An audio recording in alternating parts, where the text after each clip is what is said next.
Hello and welcome to CrossTalk, where all things are considered. I'm Peter Lavelle. The U.S.-Israel war on Iran is far from over. It's possible it may never really end. Nonetheless, the geopolitics of West Asia has experienced a fundamental shift. American military power has limits, and this has profound implications for the entire world.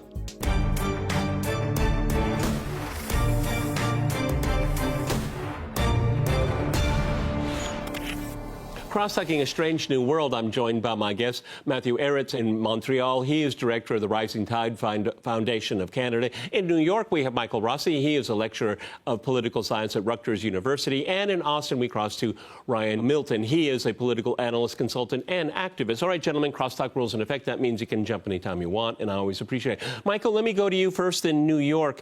I suppose one of the most frustrating things in observing this senseless war is the lack of a learning curve on part of the American-Israeli side. The use of military force is shown to be futile. Yeah, you can destroy things and you can kill people, but it's not changing political outcomes. It's not generating them. And it's frustrating watching how Iran definitely wants to see this war come to an end.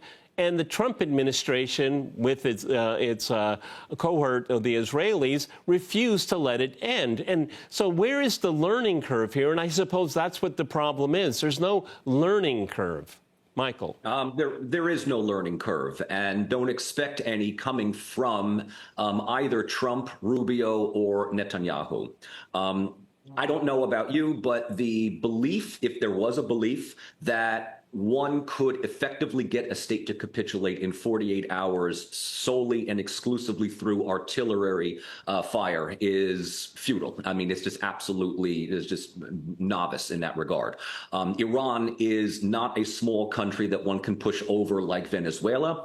And maybe just perhaps the State Department and Pentagon were operating on the assumption that a couple of days of artillery bombardment like NATO had done to Yugoslavia in 1999 would get the government to capitulate. But that had not been the case. And I think that it was pretty clear within the first 72 hours that Iran was not going to capitulate. And neither Trump nor Netanyahu, or even more broader, neither the United States nor Israel had a backup plan for that. Yeah, Ryan, because as we saw the kind of obviously fake negotiations before the war last year and this war that started in February of this year here, they were fraudulent negotiations. There was no intent of having an agreement with Iran. So that we're all past that. So it's very frustrating, you know, they're begging for a deal. We all know that it's patently untrue. It is a lie. And so what we get from the administration, very bizarrely, at least from, you know, an objective, pragmatic view, is that they have a strategy of hope and beliefs. That's all. Nothing more. There's nothing tangible you can grab onto. Ryan. Yeah, look, the thing that I think about in that regard is that power projection is over. We used to go along with that idea. You just send a carrier battle group, and that will scare everybody into action. The problem, I think, is that we now believe the lies of people like Paul Wolfowitz, that we can somehow play the verbal and visual game of containment, negotiate through military force.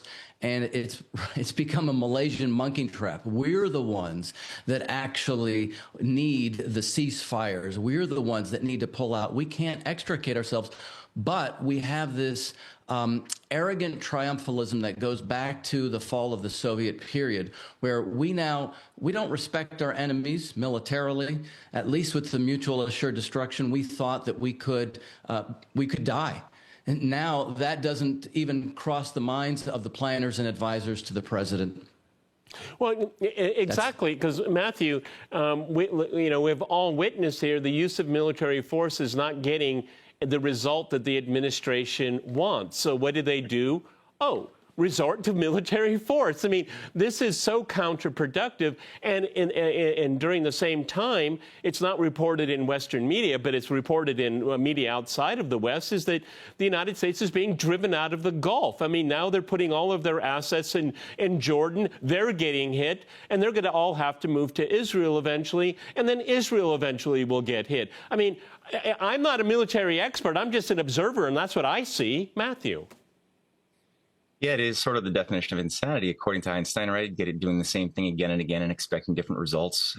Except I think that you have, on the one hand, this obsession with theory, that they have this idea of, greater Israel and Abraham Accords, this idea of making the Gaza the Riviera, and maybe on paper for certain people that sounds like an attractive idea. But then you have, I think, what the real agenda is from the inside, which is ultimately do everything possible to break up and destroy the emergent system that China has led, that Iran has played a center point in, as far as the broader Belt and Road Initiative, the different corridors, the North-South transportation corridor that passes through Iran. And I think that's really what is the secret mission ultimately, is to try to do everything possible to tear the cohesion as much as possible, but it's ultimately blowing back because all of the necessary supply chains, the rare earths, everything that the United States has needed to just simply exist, let alone project power, is breaking down faster than anything else. So it's the blowback is heavy, and they're not learning their lesson. Yeah, let me just add to that one thing, Go by right the ahead. way, which is that Iran with conventional weapons has boxed in the United States. Yes. And that's important because we keep talking nuclear, Yes. but Iran has used conventional weapons, and they dominate the battlefield. Michael, that's absolutely true, because what we have here is a non-nuclear power, not aspiring to be a nuclear power, defeated two nuclear powers using conventional power. That's an extraordinary event, Michael. Yes, and I mean, in this case, I would venture to assume that once this conflict is over, Iran will be pursuing the acquisition of nuclear weapons. That is more than abundant at this point. The understanding They have a fatwa against that. that. They're not interested in nuclear weapons at all.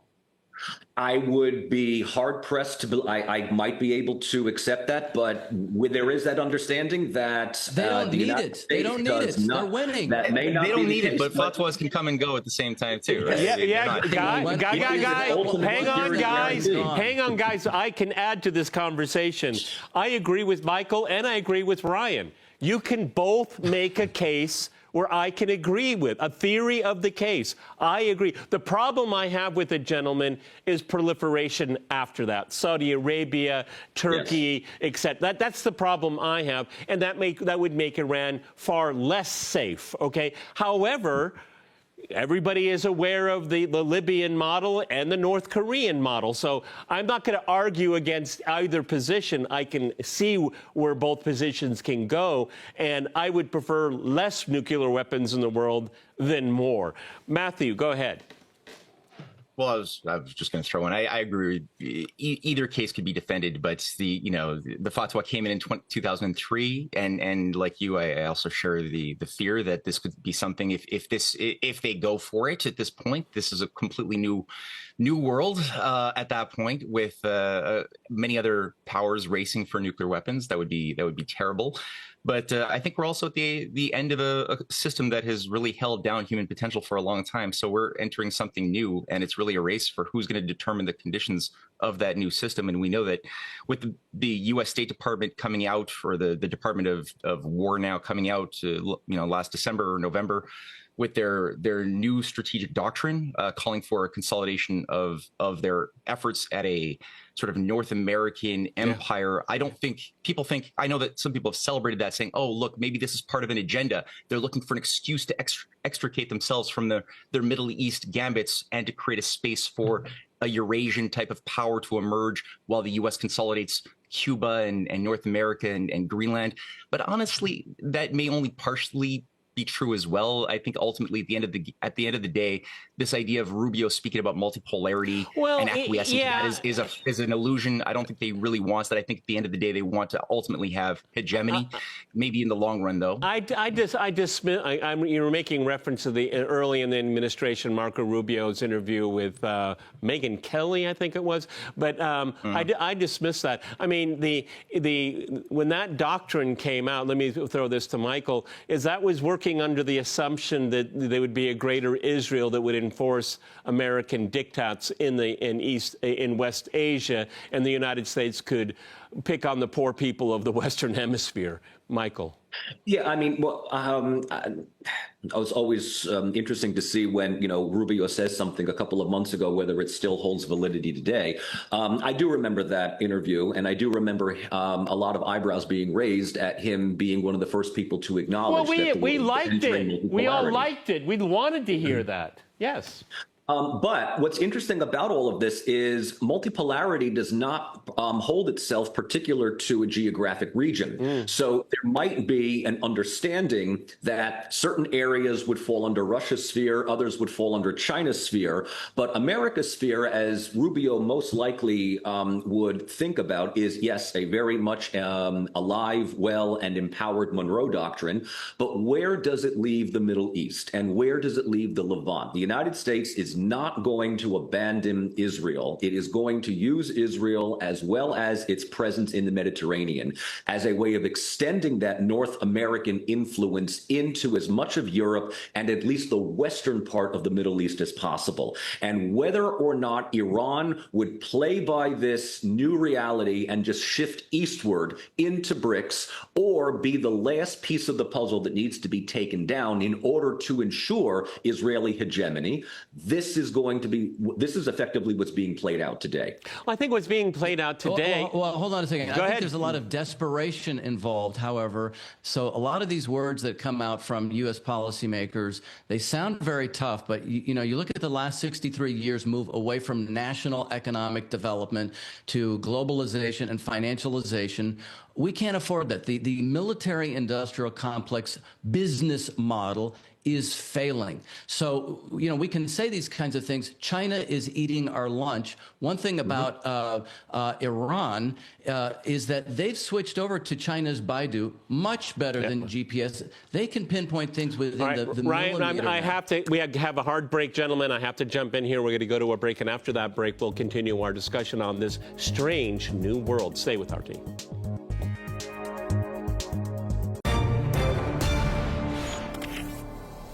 Welcome back to CrossTalk, where all things are considered. I'm Peter Lavelle. To remind you, we're discussing strange new worlds.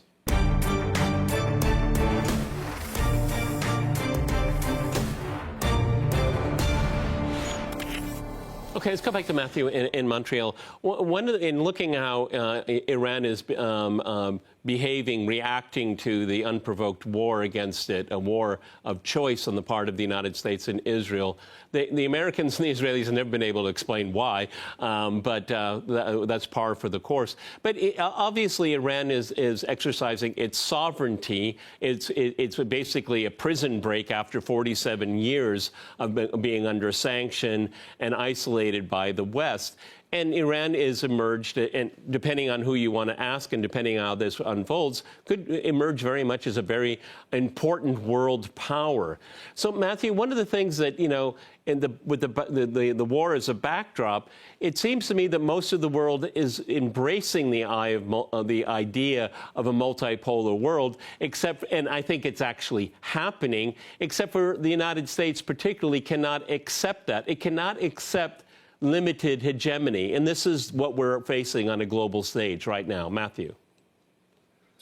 Yeah, no, I think that the idea of globalization, unipolarity, the end of history has proven that it doesn't work, that the majority of the world population has rejected it. And even the American people, in their best of expression, voted for Trump and created this whole MAGA movement originally because they were sick of war and they wanted manufacturing and they wanted to focus on just building up their lost capabilities once again.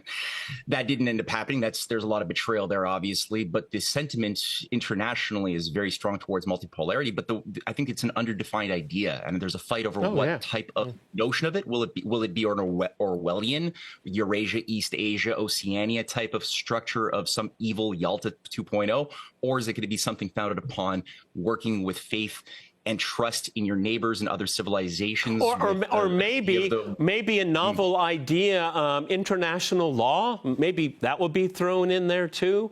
Actually respected. Michael, when in talking about a multipolar world, and it's already been suggested here as kind of spheres of influence. I don't think that's what the global South, that's what the world wants. There certainly will be, there'll always be stronger powers and then there'll be smaller powers, but there's everyone's sovereignty has to be respected, and that would be done through this very novel idea that the Americans have abandoned, and certainly the Israelis, is international law.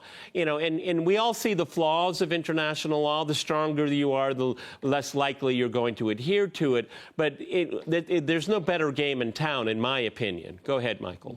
So, yes, the understanding that multipolarity is here to stay. I mean, if anybody had doubted that multipolarity was here, the current situation in Iran has absolutely nailed that, into the coffin. I mean, that is beyond a doubt now.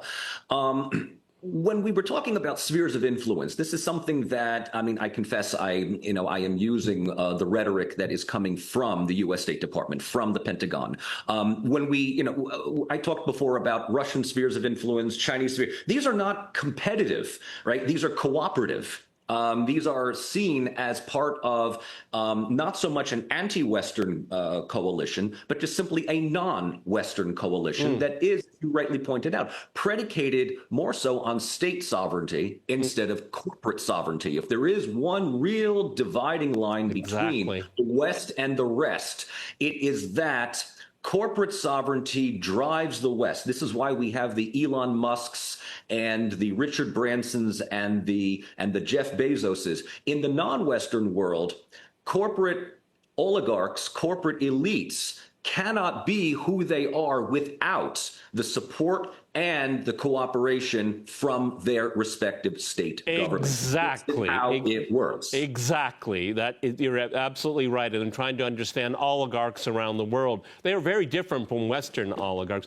Ryan, one of the issues that is in front of us is like the future of the petrodollar, which, it perpetuates the current system. Diminishing that or undermining it, again, enhances the sovereignty of other countries. And this is what this is all about. That's, and I don't want to go into details here. I'm just trying to figure out what Saudi Arabia is doing in all of this. Is it making more and more enemies instead of fewer and fewer?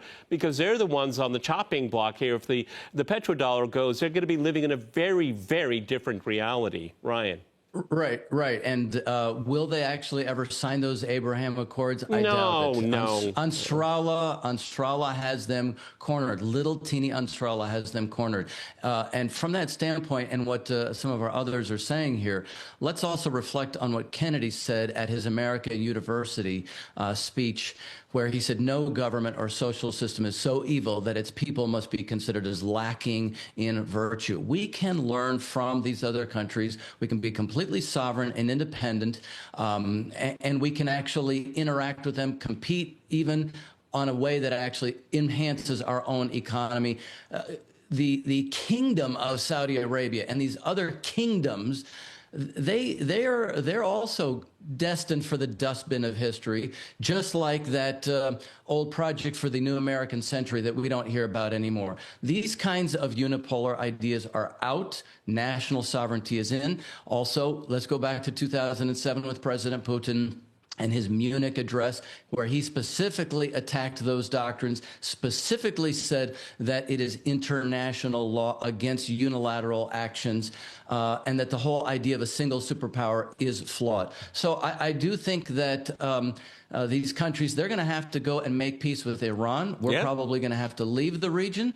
And we're going to find out that cooperation actually brings us much more wealth, real wealth I'm talking about, than speculative wealth or, as I said, the business model from the military-industrial complex, which only enriches just a small number of people. Because with Donald Trump, we were waiting for great infrastructure projects. We were waiting for lots of investment, and he wanted to take on the deep state. Sadly, maybe the deep state has taken him on. So USAID and the NED, they've grown, unfortunately. And I know that his support base is very upset about that.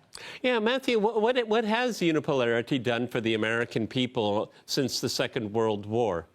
I mean, this is one of the things, America's hegemony, it stands taller, it sees further, Madeleine Albright speech, But what has it done? I don't see that it's done anything good for the American people.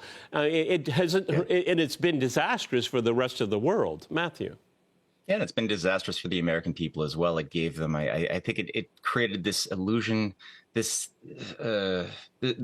perversion of the city on the hill idea that was a noble idea that the U.S. should be something that could be seen as a role model, to be emulated as an inspiration for other people seeking freedom around the world. And in the best of times, that tradition expressed itself in that way. But a perversion of this thing has always sort of been lurking about as those who admired the Roman Empire over the Roman Republic were always lurking about the deep state structures for really since 1776.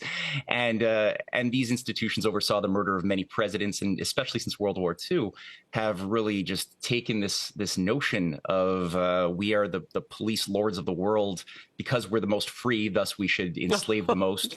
That they took that to the extreme, and a lot of American people got a little bit drunk on that idea of easy, Walmart's, Dollarama's, easy living without having to produce, without having to manufacture, especially since the 70s. And now they've resulted in living in a giant bubble of being mostly useless eaters and with useless jobs because we exported all of our useful jobs to other countries that were supposed to be doing the dirty work for us and remaining too poor to actually buy the things that we were supposed to be able to produce. But now we're seeing that the reality is striking us hard, and we have to make a big course shift now. And I don't know if it's too late, because most of the economy has become a giant debt-based bubble, and our means of production and guiding our own destiny is really handicapped. So we have to, I think, eat some humble pie fast and learn what real multipolarity and rule of law is, because we don't have a lot of time. Yeah, Michael, with the lack of munitions that Trump denies, I mean, that is a result of the economic system that was developed over many presidencies, is that you make weapons that are super, super expensive. You don't really expect them to use them because you just scare people with them, but you actually come across a competitor that says, no, you have to use them, and then you realize you don't have very many of them, and actually a lot of them don't work very well. Michael. And it doesn't look good. It does not look good. Oh, it doesn't look good. Yeah. Or the narrative of American military might. It's another death knell in the idea that we are still in a unipolar world. I would say that American unipolarity didn't start at the end of the Second World War, but certainly at the end of the Cold War. Sure. It was, for the most part, I would say a 15-year run. Let's say, roughly speaking, say 1991 until I would say multipolarity really hit in 2021, so about 20-year period when we were chased out of Afghanistan with the Taliban. And it was a slow, progressive move towards multipolarity, beginning with the 9/11 attacks, and it certainly was obvious during the 08-09 economic crisis. But as my colleagues here rightly say, unipolar powers do not go gracefully, and they don't learn from their mistakes, because they do everything in their power to maintain that hegemony and that illusion that they are still on top. They might have had a setback here or there, but they can still get back on top. And what makes it even more hard for them to accept is coming to terms with countries, and the United States is notorious for doing this, coming to terms with countries that they ascribe adjectives to. We will not sit at the same table and learn from the Iranians, from the Russians, from the North Korea. You might remember in Trump's first term, he went to North Korea to speak personally Kim Jong-un, which I myself thought was a fantastic I move agree on his with part. you. And Absolutely. everyone from Republican to Democrat were saying, how could you possibly go to this country and talk to such a horrible, horrible individual? Well, here he is right now hobnobbing with Netanyahu at Lindsey Graham's funeral, and no one raises an eye with that. It doesn't matter that you're a horrible leader. It matters that you're horrible based on the American narrative that they are anti-American, anti-Western.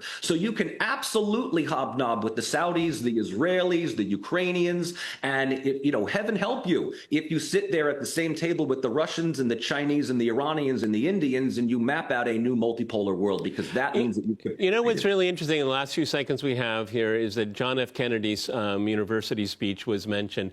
It's really remarkable how often I hear that being invoked now. For decades, I didn't hear it, and now it's being invoked so much. And I think that's a sign that we have a way out. We have a way of thinking. I want to end on a good note here. Okay, well, that's all the time we have. I want to thank my guests in New York, Montreal, and in Austin. And of course, I want to thank our viewers for watching us here at RT. See you next time. Remember, CrossTalk rules.